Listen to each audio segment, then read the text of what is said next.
हम लोग पढ़ेंगे कि पृथ्वी जो है वह सूर्य के चारों ओर चक्कर लगाती है। सब आदमी सुनते हैं ना कि हमारी पृथ्वी जो है वह सूर्य के चारों ओर क्या करती है, जिसको कहते हैं हम लोग कौन गति, परिक्रमण गति। और यह कितने समय पूरा होता है, 365 दिन 6 घंटे में, है ना। 365 दिन, जिसके कारण वर्ष बदलती है। जिसके कारण, अब चलते हैं इस बात का पता किसने लगाया। तो सबसे पहले एक वैज्ञानिक थे जिनका नाम था निकोलस कॉपरनिकस। क्या नाम था उनका? ये उनका जन्म 1473 ईस्वी में हुआ था। उन्होंने ये बात हमें पहले बताई कि पृथ्वी सूरज के चारों ओर चक्कर लगाते, ये तो उन्होंने प्रमाणित किया था। इससे पहले भी हमारे ऋषि मुनियों ने, हमारे जो वेद हैं उनमें ये बात लिखी थी हजारों वर्ष पहले। उनको पहले मालूम था कि सूर्य के चारों ओर पृथ्वी चक्कर लगाते। बात ये मजेदार नहीं है। मजेदार बात यहाँ ये है कि आखिर लगाती क्यों है चक्कर, वो घूमती क्यों है, इसके पीछे क्या कारण है। ये बुध इसके चारों ओर चक्कर लगाती है, ये शुक्र उसके चारों ओर चक्कर लगाती है, ये पृथ्वी सूर्य के चारों ओर चक्कर लगाती है।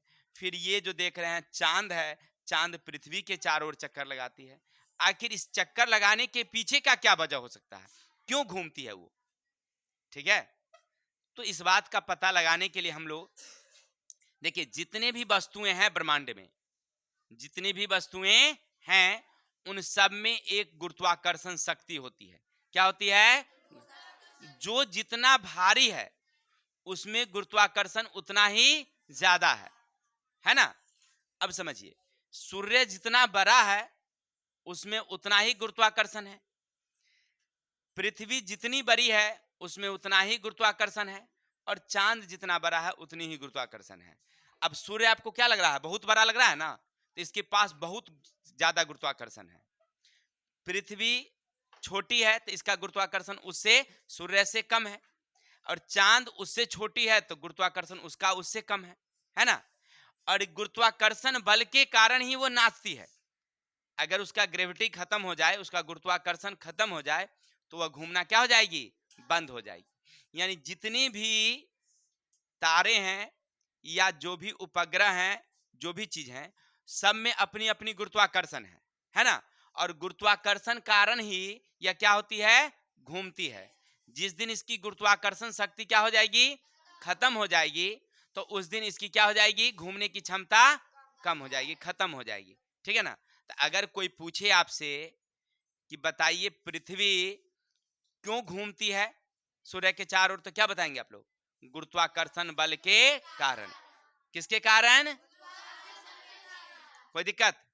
या चांद पृथ्वी के चारों ओर चक्कर क्यों लगाती है, तो गुरुत्वाकर्षण बल के कारण। किसके कारण, वह गुरुत्वाकर्षण बल उसमें है जिसके कारण उसको वह क्या कर रही है, चक्कर लगा रही है। कोई दिक्कत? और जो जितना बड़ा होगा वो गुरुत्वाकर्षण उतना ही। अब फिर आपके एक सवाल दिमाग में आता होगा कि सर जब गुरुत्वाकर्षण है, जब हम पृथ्वी पर कूदते हैं तो हमको पृथ्वी खींच लेती है, गिर जाते हैं। कोई गेंद को हम ऊपर फेंकते हैं वह नीचे गिर जाती है। तब बताइए पृथ्वी जो है वह खिंचा के काहे नहीं सूरज में सर जाता है, ये चांद खिंचा के काहे नहीं पृथ्वी में सर जाता है ना। जब खींचने की शक्ति है तो सर जाना चाहिए। लेकिन हम लोगों की खींचने की एक अलग क्षमता होती है। इसको एक उदाहरण ले लीजिए, एक चुंबक ले लीजिए, ले लिए। अब कील यहाँ एक छोड़ दीजिए, एक कील को आप यहाँ छोड़ दीजिए। अब चुंबक लीजिए, अब सटता है, नहीं सटता है, अब नहीं सटेगा, अब नहीं सटेगा। अब देखिएगा इसको आप ऐसे रखिएगा तो ऐसे से हिलाइएगा तो क्या होगा, हिलेगा। यानी कहने का अर्थ है कि चुंबक जब ऊपर था तो वह काम नहीं कर रहा था, जब नजदीक लाए तो भी काम नहीं कर रहा, जब यहां लाए तब काम करना चालू कर दिया। इसका मतलब है कि दोनों के बीच की दूरी अभी क्या है, एकदम परफेक्ट है। पावर लग भी रहा है लेकिन खिंचा नहीं रहा है। लेकिन जैसे नजदीक लाएंगे तो अपने आप क्या होगा, ये उठ के फटक से सट जाएगा ना, सट जाएगा। ऐसे उठेगा सट से उसमें सट जाएगा।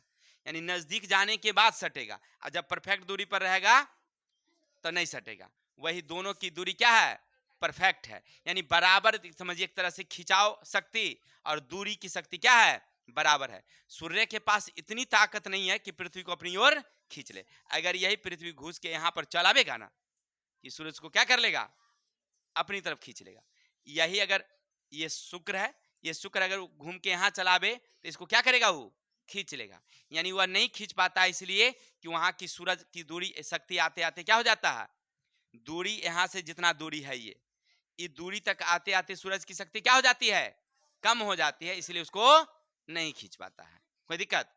तो हमने अभी तक दो बातें क्लियर कर दिया कि सूरज किसी भी ग्रह को अपनी तरफ क्यों नहीं खींच पाता है, क्योंकि दूरी ज्यादा है और सूर्य की खिंचाव शक्ति वहां तक जाते जाते क्या हो जाता है, कम हो जाता है, जिसके कारण वो खींच नहीं। और घूमता क्यों है, पृथ्वी के गुरुत्वाकर्षण बल के कारण। किसके कारण? सीख गए?